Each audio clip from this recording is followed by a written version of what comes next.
The following is a production of the Dallas Genealogical Society. For more information, please visit our website at dallasgenealogy.org. All right. Thank you so much, Jim and Betty. That was an amazing presentation about your special interest group. And thank you so much for being vulnerable to us and sharing your journey with us. And because we've all walked that same road with you. This morning, I am so excited to introduce to you Dr. Steven R Butler. I became familiar with him through just looking through other local genealogical societies that had great speakers, and that's how I found him. And he is a Dallas native who has devoted the past 50 years of his life to family history research and nearly 40 years to local history. Dr. Butler is a retired professor of history at both Richland College, by the way, where I attended, in Dallas, and Collin College in Plano. He is the author of several published books and articles, most of which are about local history or inspired by his own family history. Dr. Butler's latest book is volume 1 of a sesquipedal history of Richardson, Texas, which is due out in April of this year. And in 2019, Dr. Butler, as the result of a DNA test, he uncovered a 91-year-old family secret that pruned several branches from his family tree while adding new ones. It also led Dr. Butler to have a crisis of conscience. Should he tell the person who lay at the heart of the discovery or continue to keep it a secret? Our program this morning is by Dr. Steven Butler, Miles Away from Butler, How a DNA Test Rewrote His Family History. Help me welcome, please, Dr. Steven Butler. Welcome. So if you'll just unmute yourself, we'll be able to hear you. That'll be a good start. And if you share your screen, we'll be able to see your presentation. Can you hear there me? You go. Yep. Yes, sir. Okay, very good. All right, I'll share my screen with you in just a minute. I've got a slideshow, PowerPoint slideshow that goes with this.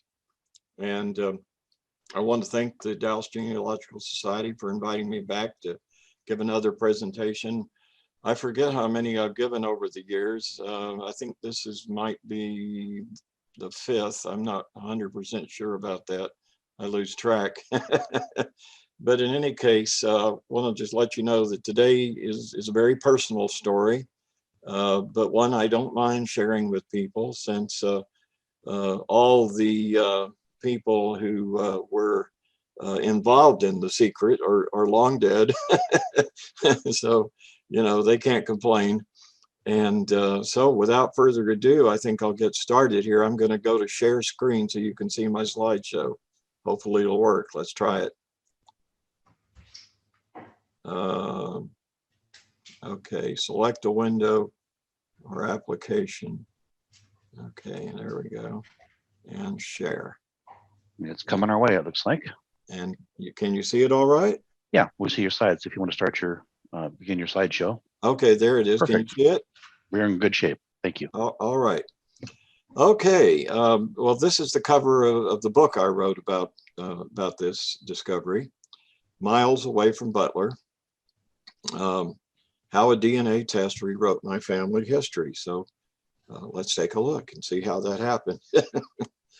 All right. First of all, a couple of disclaimers. As it says here, the purpose of this presentation is to inform, educate, and entertain. The presenter is a private individual with no business ties to any DNA testing services, okay, that are mentioned herein, apart from being a client. In short, I'm not here to sell you a DNA test. Okay, just want to make that clear. And then another disclaimer, I'm a historian by profession. I only have a layman's knowledge of DNA, I'm not an expert, so don't ask me any technical questions about it. I do use it in my research, but believe me, there are a lot of people who are a lot more knowledgeable about DNA and how it works exactly than I am. So save your questions for them, whoever they might be. Okay, another thing here is just another disclaimer. All images in this presentation and advertising relating to DNA testing services are presented in accordance with the fair use clause of U.S. copyright law, which allows you to use them for educational purposes. So, as was already pointed out, I've been a family historian for nearly 50 years. This is a photograph of me, by the way, on the steps. Maybe some of you might recognize this place. Does anybody recognize this place? No? Okay, well, that's the Alabama State Archives in Montgomery. All right.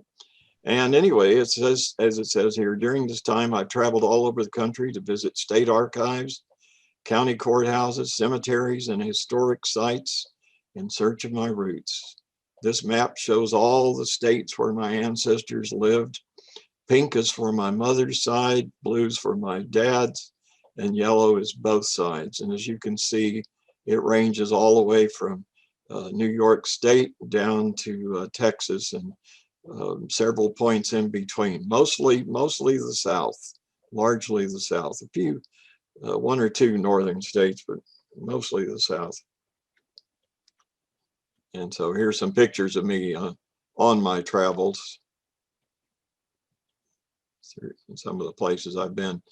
Now, in order to understand how this impacted me, this discovery, you have to know some things about me and how I've invested myself and my time and my money and my effort into my research.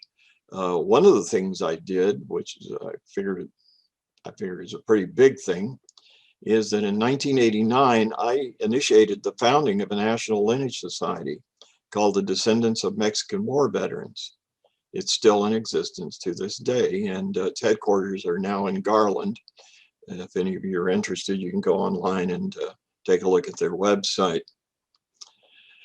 And also, I'm proud of the fact that I started a personal family history website the same year that Ancestry.com went online. And this is what the homepage looks like today. And not surprisingly, I'm an Ancestry subscriber, have been since 2001. And as it says here, my family tree currently has over 4,000 people in it. I think it might be up to over 5,000 now, because I prepared this slideshow over a year ago. So it's gone up since then. And it all started with my grandmother. And here is a rare picture. Amazingly, I spent a lot of time with my grandmother when I was young, but I have very few pictures of she and I together. This is probably the last one when I was in the Navy, and I went by the nursing home where she was living over in DeSoto to visit her. But it all started with her.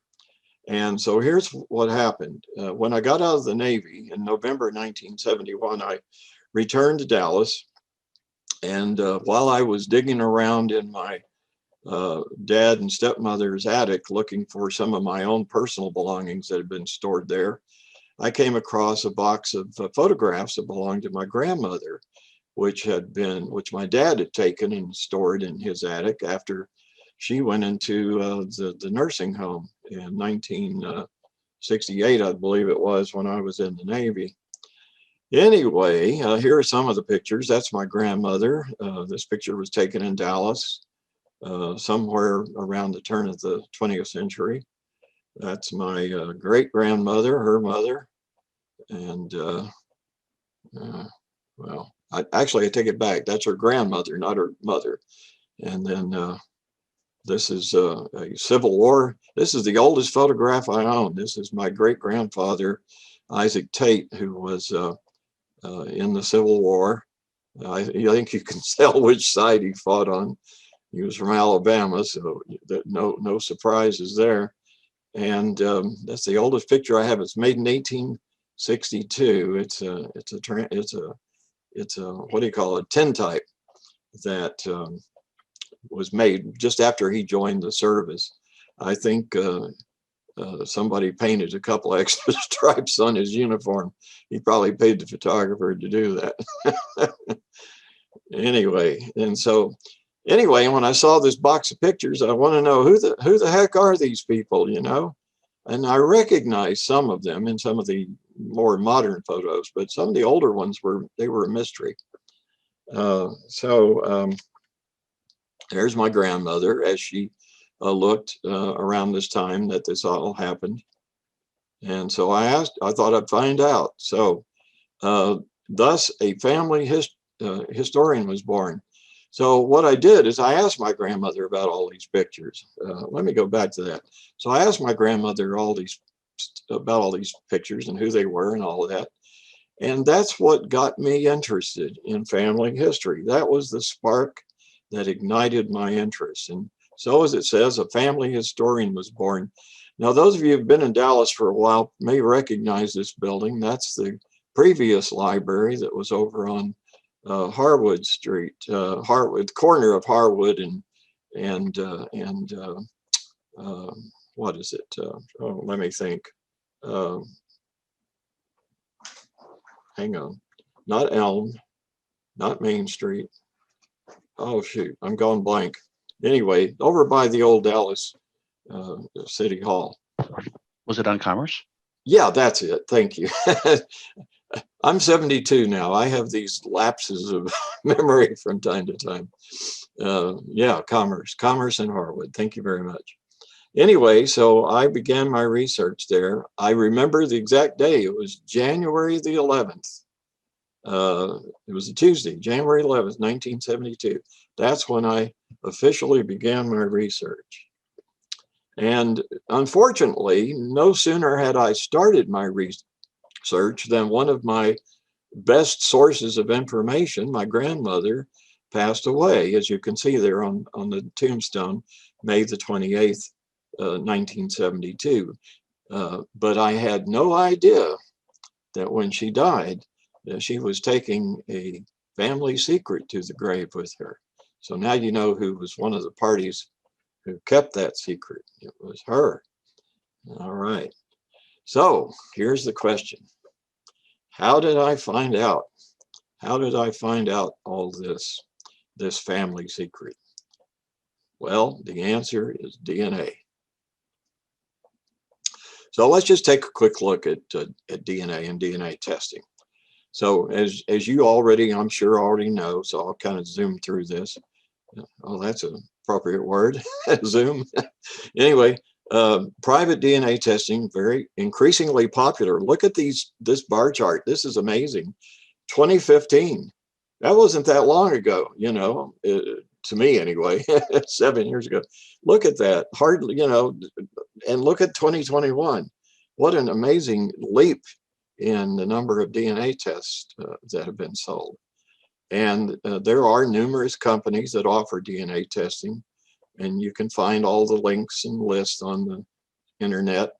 But thanks to advertising, the two that you probably know about better than any others are Ancestry, of course, from Ancestry.com, and 23andMe. And I've done both of those.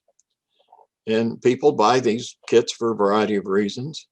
Here's 4 reasons why they take these tests. They want to learn or confirm their racial or ethnic background. They maybe want to just find out if they have a genetic tendency to certain diseases, so they can take preventative measures. Family history, this was the main reason I did it, in order to share genealogical research with genetic matches. And emotional, in some cases, to find one or both biological parents or siblings. These are, you know, the people who do this obviously are people who were adopted or abandoned as children and that sort of thing. So they're looking for their birth family or members of their birth family. So I did it for reason number 3 and a little bit of number 1. I had a pretty good idea about number 1 anyway. So that there weren't any big surprises there. Here's a chart showing the percentage of people who have taken a DNA test and why. 87% here says learn more about where their family came from. 36% to get information about health, and 36% to connect with relatives. They might not have known about. Okay, so my recommendations. These are just my personal recommendations. You can take them or leave them for what they're worth. For self-knowledge, to learn or confirm your racial or ethnic background, both tests are great. I think for disease screening, 23andMe is probably superior to Ancestry. Don't tell people at Ancestry I said that. They might disagree, but this is just my personal opinion. You know, I'm allowed to have an opinion. And family history, I think Ancestry is the superior one here. Unfortunately, 23andMe, you know, doesn't also have all the material that's available to family history researchers that Ancestry has. And then emotional, I would say both of them. If you're wanting to look to find out, you know, if you've got any unknown siblings, or you want to know who your actual birth parents were, if you don't know, do both of them, because, you know, sometimes people do one and sometimes other people do the other. And so, you know, you might want to do both of those. What's the cost? If you have never done this before, it's about $99 the last time I looked, but sometimes they have sales, usually around the holidays, like Father's Day and Mother's Day, you know, and around the holiday, you know, Christmas, New Year's holidays, you can get down to $59 or $69. And how does it work? Easy. They send you a kit, you spit in a tube, you you seal it, send it back to the company in a prepaid mailer. Very, very easy. How long does it take to get results? Well, it depends. If you do it at peak times, like around the holidays, it may take a while. They say it typically takes 6 to 8 weeks. And so if you do this around the holidays, be prepared for maybe a little bit of a wait. As I've said here, I use both services. I ordered a kit first time in 2015, and on March 14th, they said they had received my order. On March 16th, they said they sent the kit, but I dilly-dallied. I got the kit, but I didn't actually activate it until May 15th. And then on June 4th, they reported they'd received it. I think I sat on it for a couple of more days or before I finally sent it anyway. Once I sent it, it only took 10 days and I had some results. And I had my dad tested too. And I'm really glad that I did. I really am glad that I did. And my younger son. My wife has also been tested. My oldest son refuses. He's just not interested, but that's okay. I've got other relatives who aren't interested either. But in any case, there it is. So before you send in these samples, I will just tell you this. Both 23andMe and Ancestry will warn you that you might find something you hadn't expected. Here's Ancestry's warning. When using our services, you may discover unexpected facts about yourself, your family, or your health, or discover an unknown genetic sibling or parents. Prizing facts about ethnicity, unanticipated genetic test results, or unexpected information in public records. And they tell you, once discoveries are made, they can't undo them, okay? So you just be prepared. It can happen. Well, I read that, but I really didn't think it was going to apply to me. Boy, was I wrong. Anyway, so what sort of unexpected results are people likely to find? Well, you might find your ethnicity is different from what you thought, or a mixture of ethnicities you hadn't expected. I bet some of you heard about this. There was a couple of guys who were born on the day they attacked Pearl Harbor, the Japanese attacked Pearl Harbor.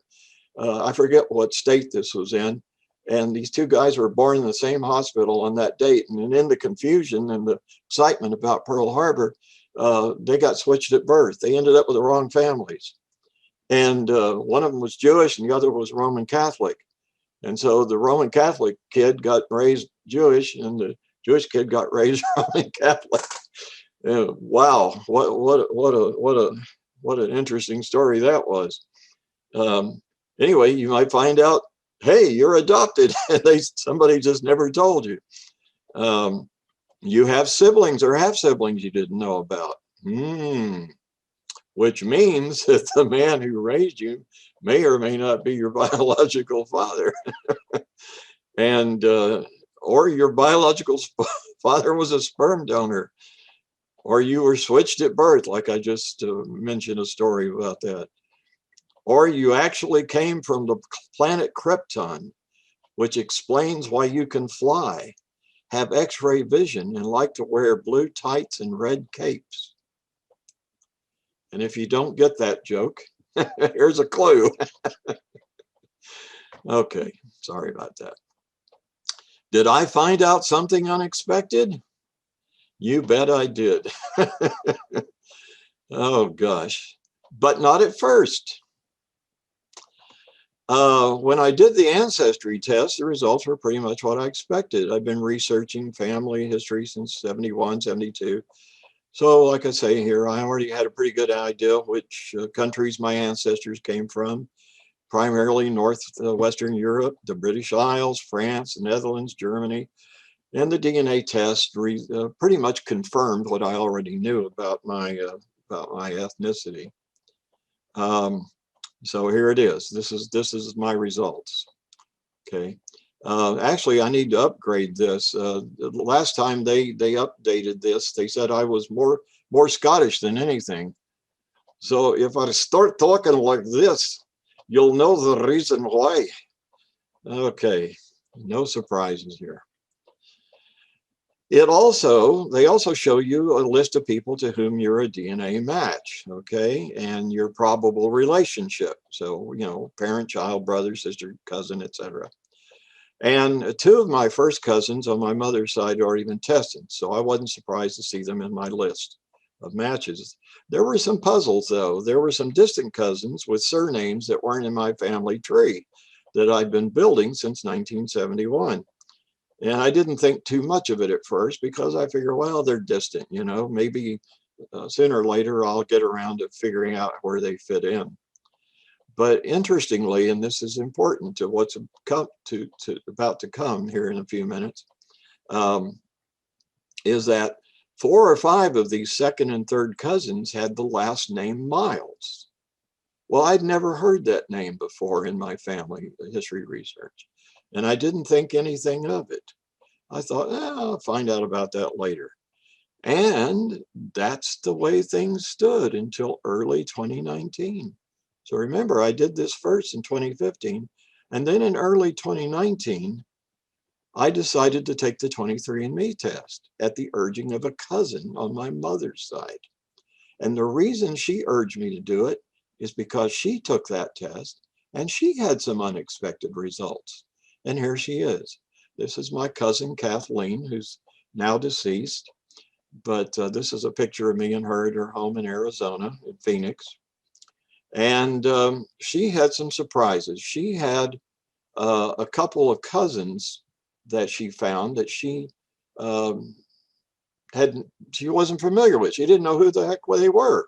She said, well, where do these people come from? Well, in order to understand why she wanted me to take the test too, is because here's why. My parents were divorced when I was very young. My mother went to live in another state. Kathleen got this idea in her head that maybe these cousins that turned up in her matches were, I thought this was pretty far-fetched, but anyway, she came up with this notion, this speculation that maybe my mother in the early 1960s, which is when these people were born, had given birth without anybody else in the family knowing to twin girls. And I thought, how could my mother get away with that? I just couldn't imagine. Anyway, so, Kathleen's imagination was running wild here. So she said, I want you to take that test and see if those girls turn out to be your sisters or your half sisters. I said, okay, what the heck? I'll do it. Just to put your mind at rest. Yeah, crazy, right? Well, as it turned out, these two women were not my half sisters. I never expected they were. And after Kathleen did a little more thinking about the situation, she remembered that she had a cousin on her mother's side of the family who had been in the military in that state where these women were born. And she figured that he had a reputation as a ladies' man, and she finally worked out that he was probably their father, and that's why they were there. Okay, so that cleared up that mystery. All right, but in the process, even though these two women didn't turn out to be my half sisters, I did see a first cousin in my test results that I didn't recognize the name of. And I knew she had to be on my father's side of the family because she wasn't in Kathleen's matches. Because I asked Kathleen, nope, not there, just in yours. Oh, well, this is interesting. So here is her page when I pulled up the information about her. Her name was Beverly Lumpkin, and close to my age, half first cousin. I thought, that's interesting. How could that be? How could I have a half cousin, a first cousin I never knew about? How could that be? So I decided to send her a message. And here's the message. Hi, cousin, you're near the top of the list of my DNA matches, and I'm trying to figure out how we're related. We supposedly have some of the same great-grandparents. Do the family names Butler, Owen, or Tate mean anything to you? And she wrote back and said, well, my aunt on my dad's side married a Butler. Well, I couldn't figure out how that could make us related. So I kind of left it for the moment. And then I mentioned all this in an email to my cousin Richard on my dad's side, the second cousin actually. And I asked him just offhand, did you ever have your DNA tested? And he wrote back and he said, well, yeah, I did. I took both the 23andMe and the Ancestry Test. But this is really strange. I went to my matches, typed in his name on the search. He didn't come up. I thought, well, that's strange. And I thought I knew why. Because I figured that Richard was not actually related to the Butler family. He had long ago confided in me that his father, whose mother was a Butler, had separated from his mother when he was a baby, and that his mother and him had gone to live with her parents in another state. So I suggested to Richard that maybe his mother had had an affair and that the man he thought was his father was not his father after all. Seemed logical to me. I hated to, be the bearer of this news, but, that's the only thing I could think of that would explain it. And as it says here, the reason this seemed plausible to me was because just a few weeks earlier, one of my first cousins on my mother's side discovered that my uncle, the man who raised her, was not in fact her biological father, that during World War II, her mother had had an affair, which had resulted in her birth. And so consequently, she and I weren't actually cousins. So it seemed to me that the same situation applied here to Richard. And he actually agreed, it's possible. But then the plot thickens. But then Richard sent me a screenshot of his 23andMe DNA matches. And right away, I noticed something out of the ordinary or exceptional or odd.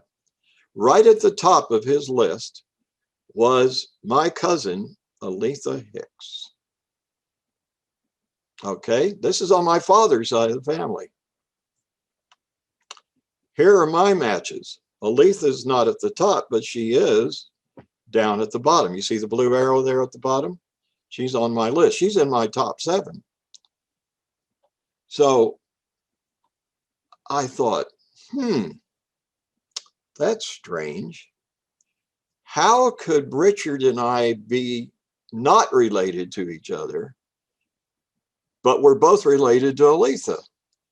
What could possibly explain this predicament, right? This paradox. And then it hit me. I remembered this unexpected half cousin. And I began to wonder, what if it's me, not Richard, who isn't a butler? What if it's me? Well, so I went back to 23andMe, looked at my unexpected half cousin's profile, and something caught my eye. In the list of family names, if you look at that blue arrow there, the list of family surnames she was researching was the name Miles. And I went, And I remembered those Ancestry.com matches I had way back in 2015, who were all named Miles. Jimmy, Bobby, Deanna, and Jacob. The ones I had thought, well, I'll worry about them later, right? Well, now I started to worry about them. So next thing I did was just on a hunch, just one of those gut feeling sort of things. I went and looked at the Dallas City Directory for 1927, which was the year my father was born, to see if there was anyone named Miles living on the same street in East Dallas, Rowan Avenue, where my Butler grandparents lived. And here's what I found. And there, if you look at the blue arrow, number 1426, Rowan Avenue, C.W. Miles. If you look at 1432, Rowan Avenue, where the pink arrow is pointing, you see Butler, H.H. Well, 1429 and 1431, which are in between, are odd numbers. That means they're across the street. So that means that 1426 and 1432 are right next door to each other. Aha. So I decided I'd see if I could find out a little bit more about this C.W. Miles, who was living next door to my paternal grandparents on Rowan Avenue. In 1927, the same year my dad was born, and from the alphabetical listing in the directory, I found out his name was Charles W. Miles. His wife's name was Lillian, and he was a road supervisor. Some further research revealed that his middle name was Wesley. There he is down at the bottom. The top arrow just points to Miles. The bottom arrow shows Charles W. Miles. Okay, the bottom blue arrow there. So on March 31st, 2019, I asked my unexpected cousin another question. I see you have the family name Miles in your tree. Do you have Charles Wesley Miles anywhere in your tree? He was born in 1885, but born in Tennessee, but spent most of his adult life in Dallas, Texas, or thereabouts. And here's what Beverly wrote. He was my grandfather on my mom's side. Oh my goodness. Well, you know what that meant. What? Oh my goodness. It hit me like a ton of bricks. There was only one possible explanation for how Beverly and I could be half cousins, and how Aletha, whose great grandmother was my grandmother, could be my cousin, but I'm not Richard's cousin. Charles Wesley Miles was my grandfather too. Oh dear. It was like lightning hitting my family tree, with entire branches split away.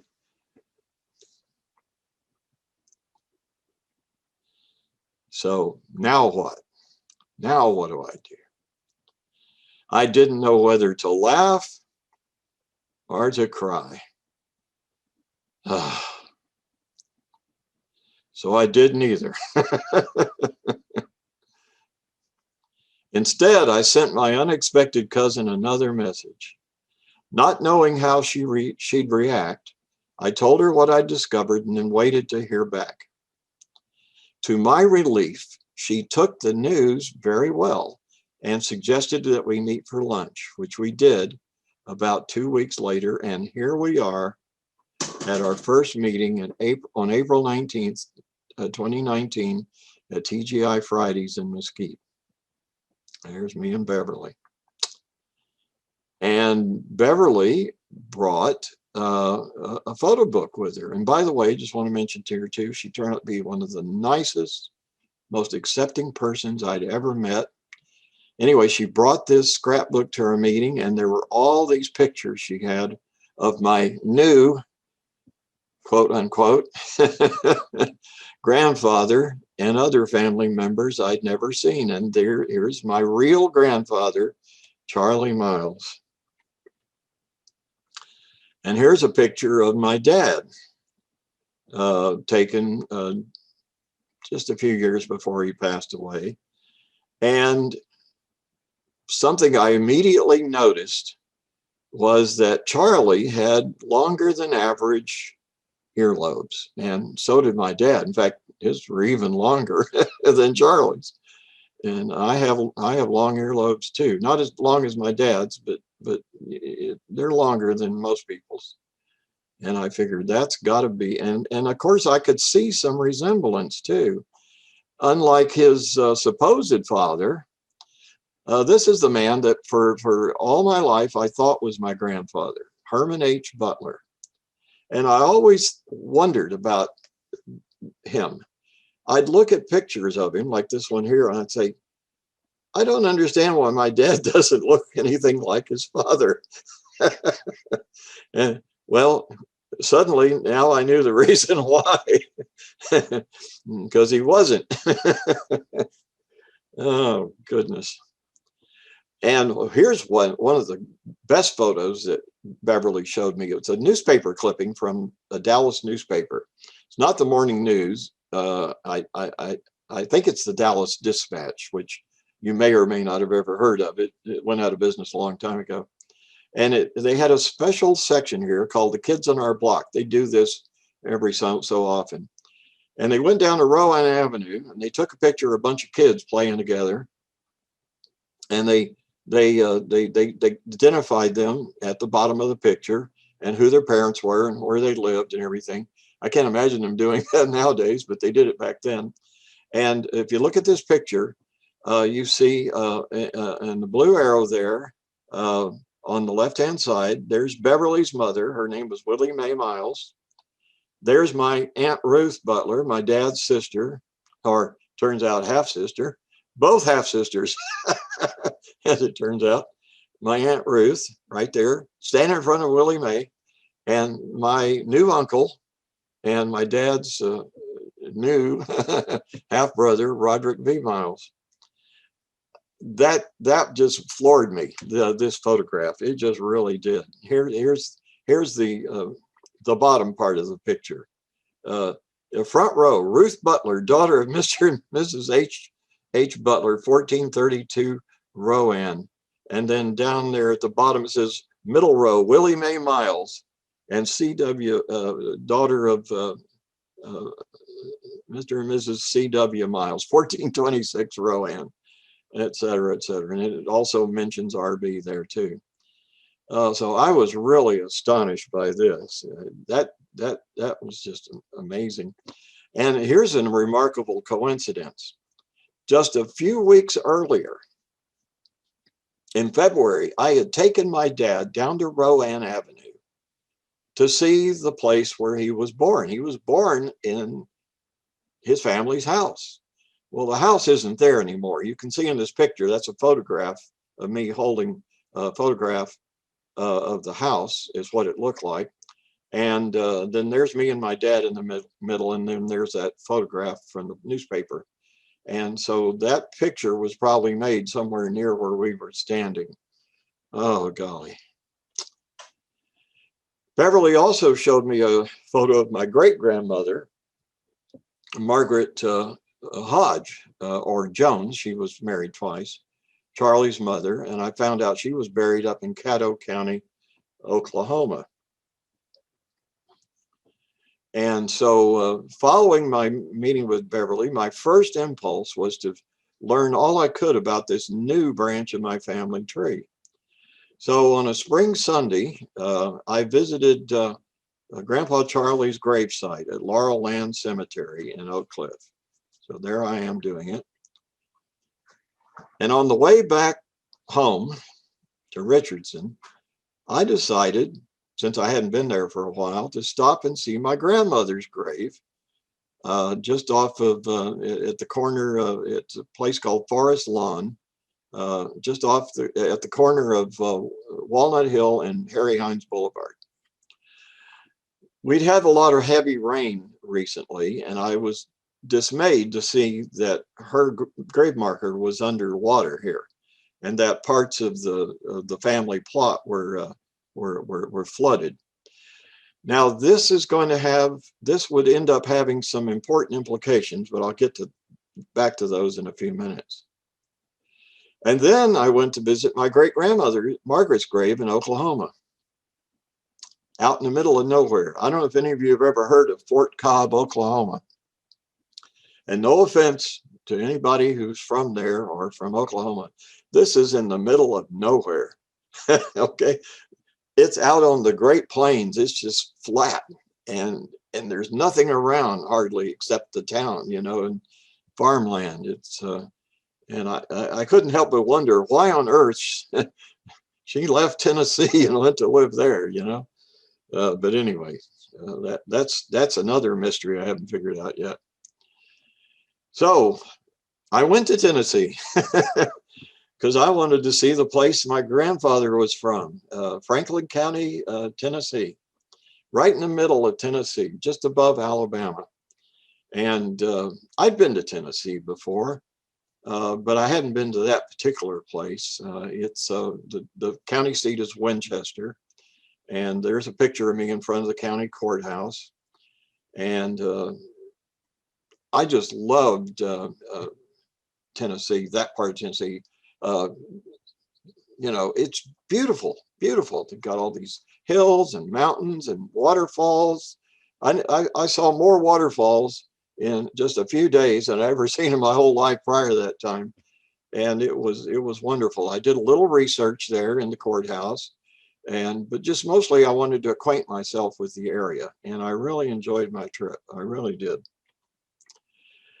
And then here's another picture that Beverly showed me.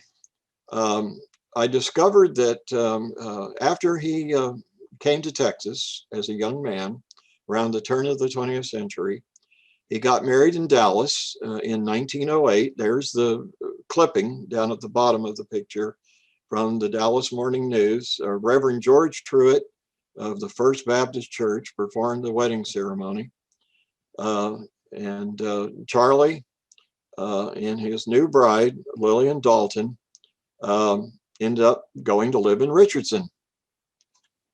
Well, that was another surprise. Richardson, are you kidding me? Because I live in Richardson, and I have for nearly 40 years. And so there's another surprise.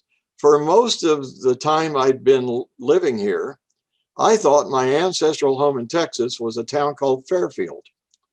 It's in East Texas. It's where the Butler family settled in the 1850s.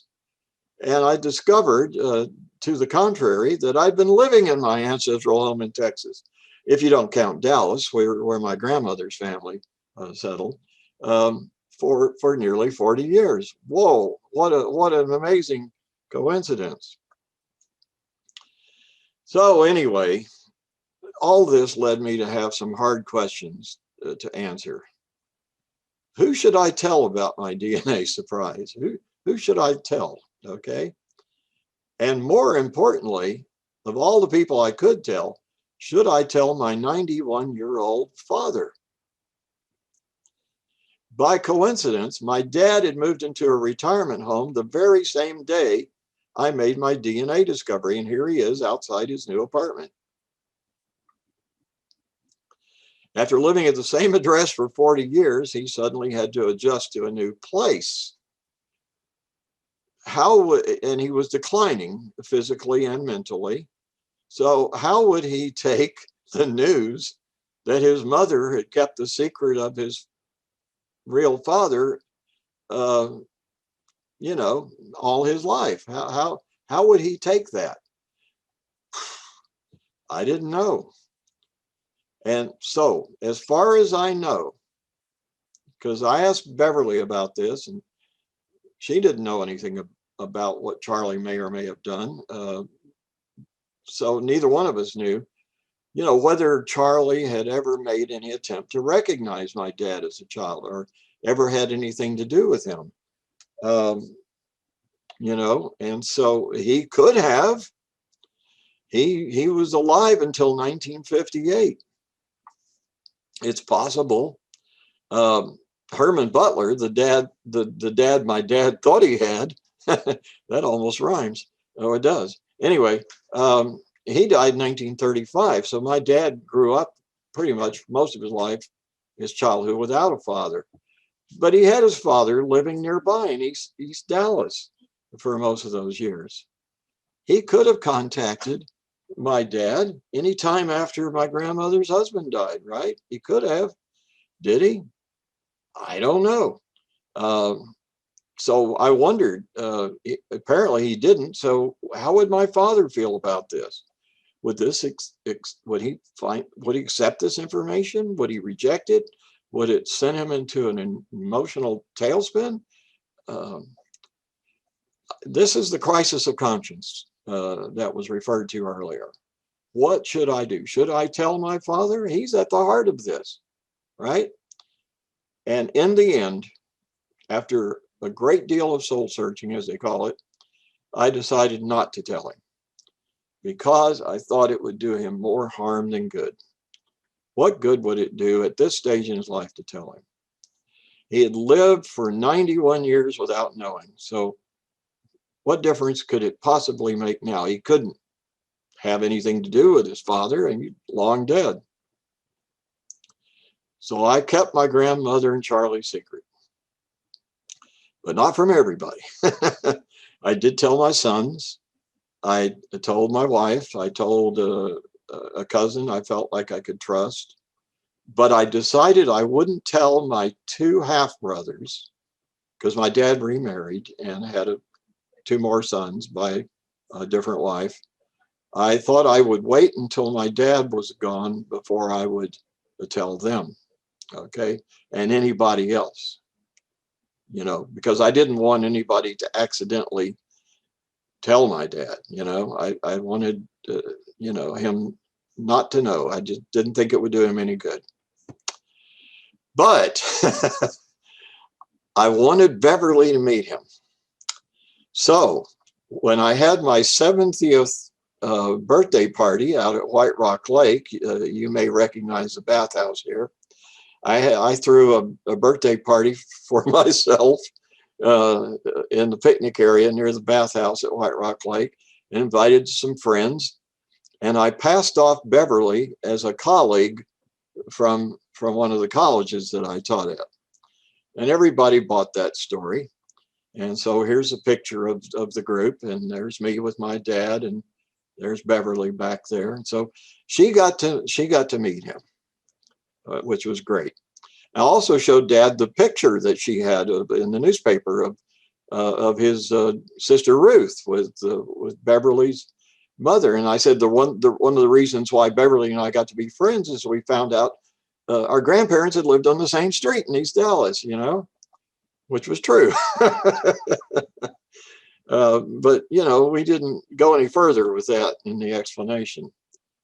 And there was one time, though, when I asked my dad, when he was sitting in his easy chair at the retirement home, does the name Charlie Miles mean anything to you? Nope, never heard of him. Now, remember how I found my grandmother's grave underwater? Well, I took my dad out there to take a look.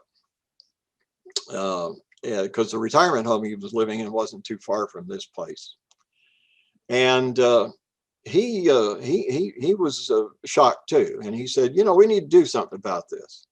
I said, you're right, we do. So I contacted the cemetery manager to see if anything could be done. He said, yeah, they could, you know, raise the level of the plot a little bit with some dirt. They could reset the markers. And my dad agreed to pay for the resetting of the markers, which wasn't free. And so we had that done. And during the negotiations of the with the cemetery, I discovered that when my great-grandfather, whose last name, he was the one in the Civil War picture, remember? When he bought this plot in 1926, he bought 6 spaces, but only 5 had been used. If you look in the front there, that's my grandmother and her husband. And then behind the marker that says Tate is my great-grandfather Tate and his wife and my grandmother's sister who never married, okay? So there was 1 space left. So I said to my dad, why don't you claim it? I knew he had bought a plot at or a space at wrestling a while back, but when I told him, you know, you could be buried next to your parents instead of by yourself at wrestling, he thought, oh yeah, that's probably a good idea. And so this is interesting. If I hadn't discovered that Charlie Miles was my biological grandfather, and I hadn't visited his grave, and I hadn't visited my grandmother's grave the same day, I would have never known all this. In the meantime, I continued to get to know Beverly better. There's a picture of us at her wedding. She got remarried.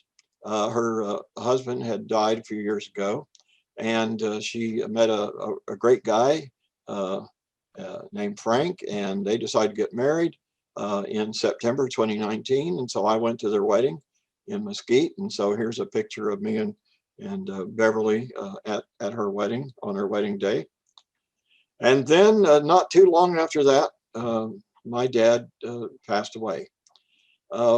We kind of had a feeling that the end was near, but we hoped it might be another couple of years, but turned out only to be another couple of months. And so he was buried right where we agreed he would be, next to his mother and the man he thought was his father throughout his life, and his grandparents and devoted aunt over on the other side. And then on his birthday, every year since my dad turned 65, I had taken my dad for lunch at the El Phoenix restaurant in Casa Linda. This picture in the middle shows my dad and I, the last time we had lunch together. It was, he had a nickname. We called him Panchito because that's what the restaurant staff called him when they came out and sang happy birthday to him and had the sparklers and the little sopapilla with the strawberry sauce and whipped cream on it that I always got him to give him. And but I went to that restaurant one more time and by myself, and it just wasn't the same, of course, and very sad. But that same day, I went to a celebration of my dad's life at my half brother's house over in Farmers Branch, and that's when I revealed the secret. And amazingly, both my half brothers and one of my nephews, who was also there, they all took it pretty well. I was worried that they would get mad at me for finding out, or telling them. I didn't know, how they react, but they reacted pretty well. So questions, as it says here. The DNA discovery left me with a lot of questions. And these are unanswerable questions because the people who can answer them are dead. Gone. Yeah. Sorry? Oh, I just said they're gone. Yeah. Okay. So did my grandmother know that Charlie Miles was my dad's father? Did Charlie know he was the father?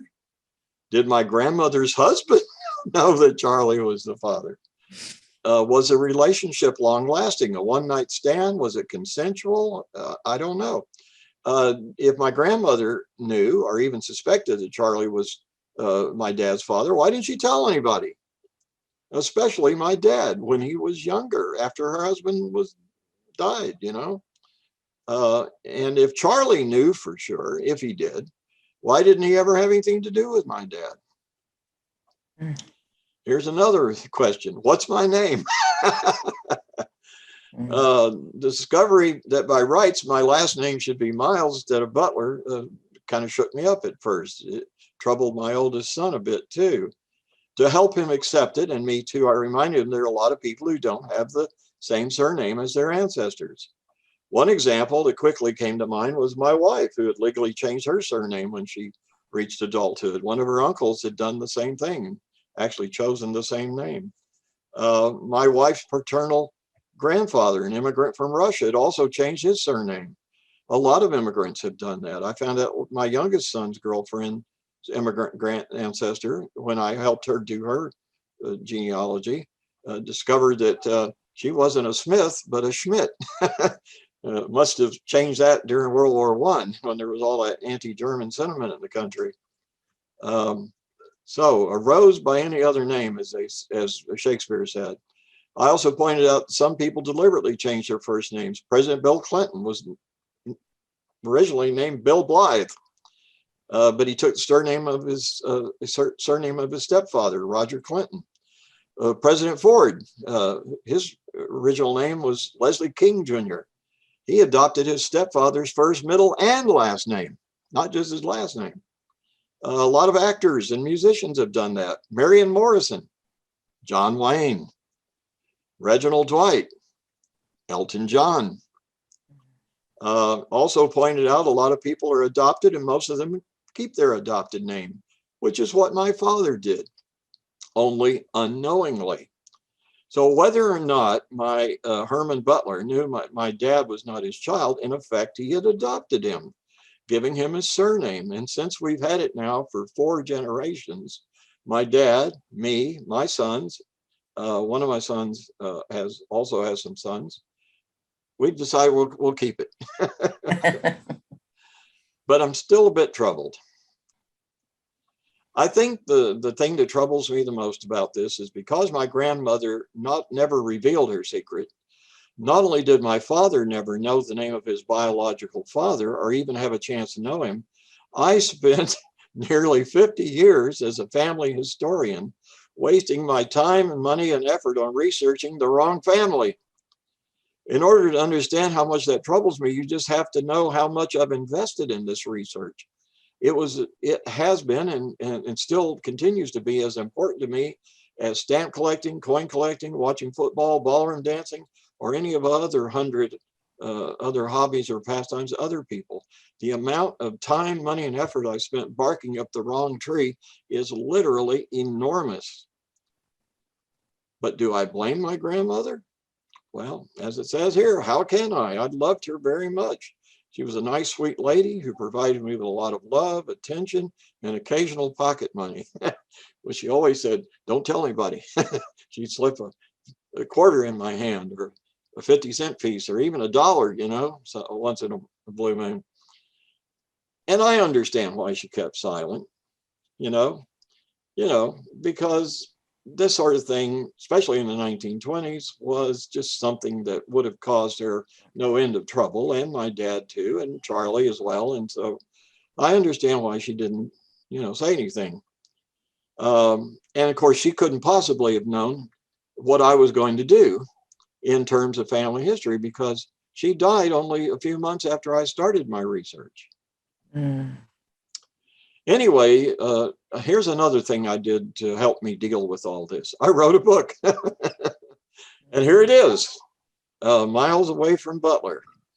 And it's the book that this presentation is based on. You know, one of my cousins suggested the title, and I thought that's a good title. So I designed the cover myself, by the way. And that's a photograph I took of Tennessee, Middle Tennessee in the middle. And I'm quite proud of it. Yes, very. One more thing. We're getting near the end now. Just as I was finishing my book, I made another discovery. My great-grandfather, John W. Miles, Charlie's dad, was married 4 times. My great-grandmother, Margaret, was his 3rd wife. In the 1890s, after marrying Margaret, he abandoned her and Charlie, and he took off to Texas with a woman who became wife number 4. And he settled near the town of Josephine in Collin County, where he had a farm and raised a whole bunch of kids, several children. I forget how many, 7 or 8, I think. He later moved across the county line into Hunt County, where he had another farm near Caddo Mills.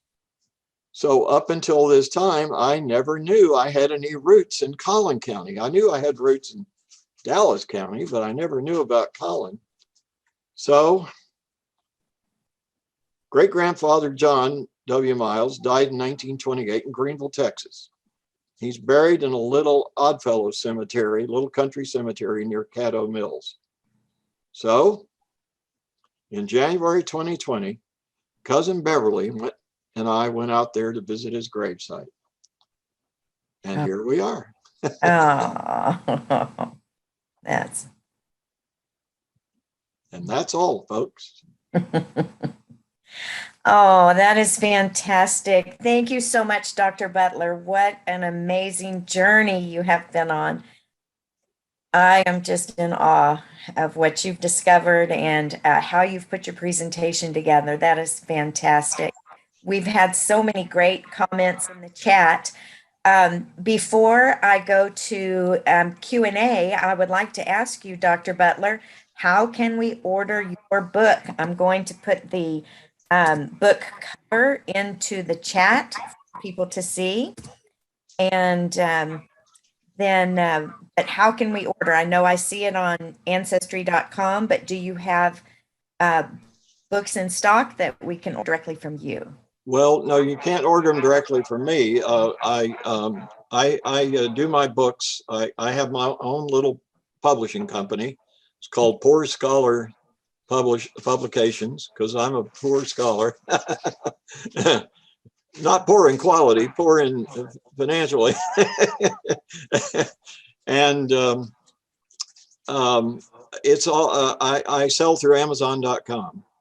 Okay. And so I sent a handout. I don't know if you got that handout, but oh, I did. Let me put that in the chat while you're answering the next question. yeah, because that lists several other books I've written that people might be interested in, like my biography of John Neely Bryan, for example.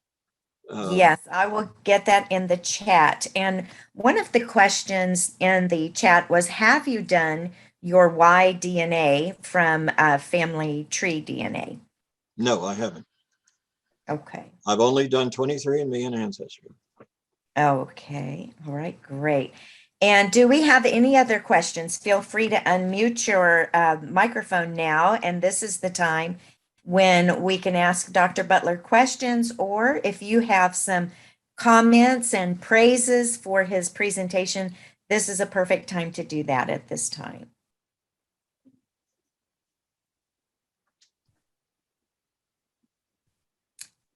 And I am pulling up your handout so that I can get those to everybody. Yes, I've also written Oh, something else I wanted to let you guys know. Can I share my screen again for just a minute? Yes, you can. Absolutely. Okay, hold on just a second. I also have some websites that I've had. I was looking for that. I was looking for the website you said about the Mexican lineage. Could you put that in the link for us? Yeah, let me show you my personal history websites, and then I'll show you that one. Okay, so Excellent. let's see here, screen share. Okay, so let me get rid of this somehow. Okay, there we go, and go here, and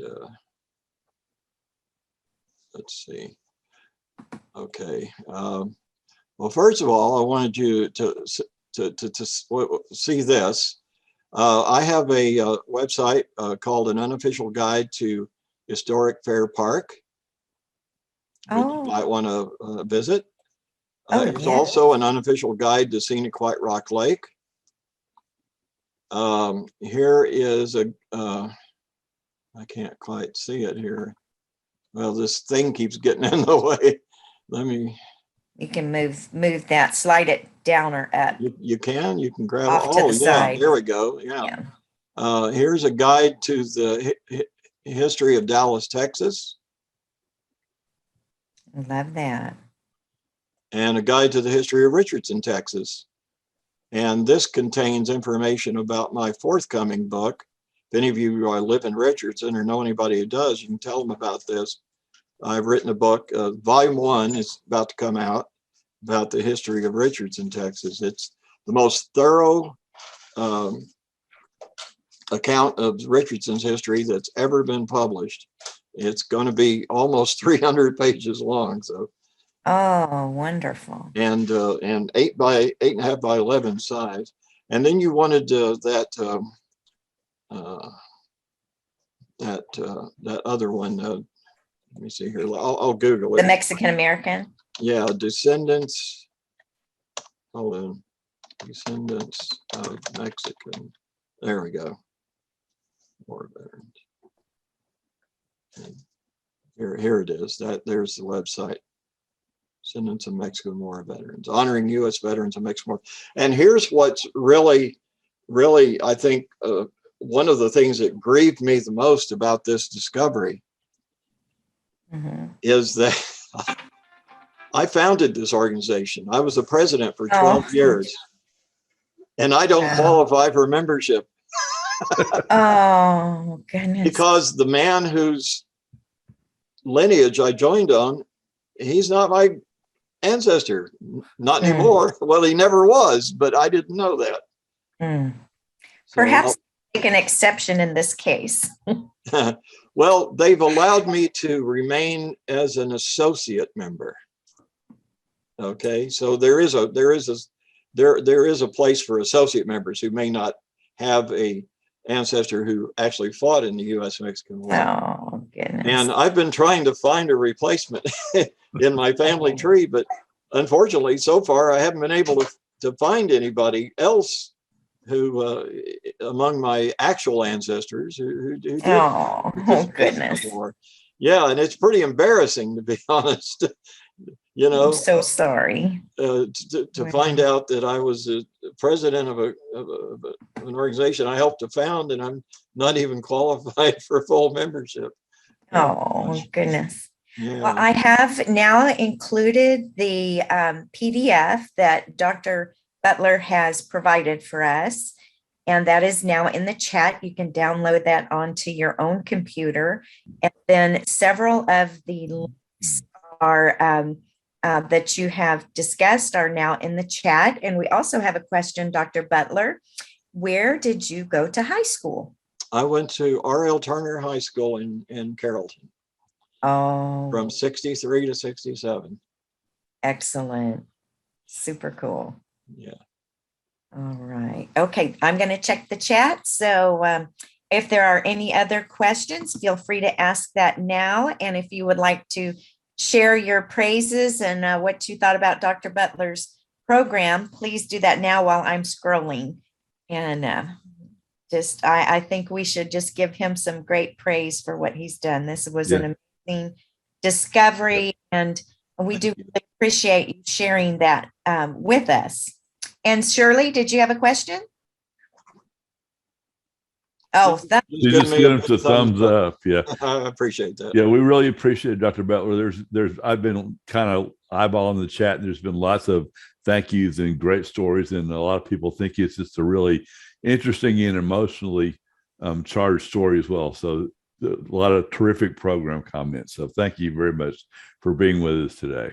Yeah, I just want to say too that if you want more, believe me, if you go on YouTube and type in DNA surprises, there's a whole lot of videos out there where people have had their own discoveries, and some of them are really incredible. And like I say, the one I find the most interesting is about the guys who were switched at birth on Pearl Harbor Day. Yeah. Wow. And then Sharon had a comment. And Sharon, could you explain your question? Or is it relevant now? When you say review, does that mean transcribe? So maybe you can explain that to us and to Dr. Butler. Oh, that was, can you hear me now? Am I on? Yes. Yeah, okay. That was back before the meeting started when Jim was talking about the question about the. Oh, gotcha. Okay. And so forth. So. Oh, okay. Gotcha. And my other comment though to Dr. Butler, thanks. It was very interesting. And I'm really looking forward to reading the Richardson books. I'm not a native of Richardson. I'm from Oak Cliff originally, but I've lived out here about 30 years. And you don't ever hear anything about Richardson history out here. They don't do a good job. I don't think. Well, let me tell you, I can't wait to hear what you have to say. There have been 2 previous histories of Richardson written, and they're both pretty thin. Yeah. And mine's going to be really big. There's stuff in there that never was mentioned in any of those previous histories, because I've done a real thorough job. I've done a real thorough job. So I hope everybody will like it and learn from it. Great. Thank you. You're welcome. Mm-hmm.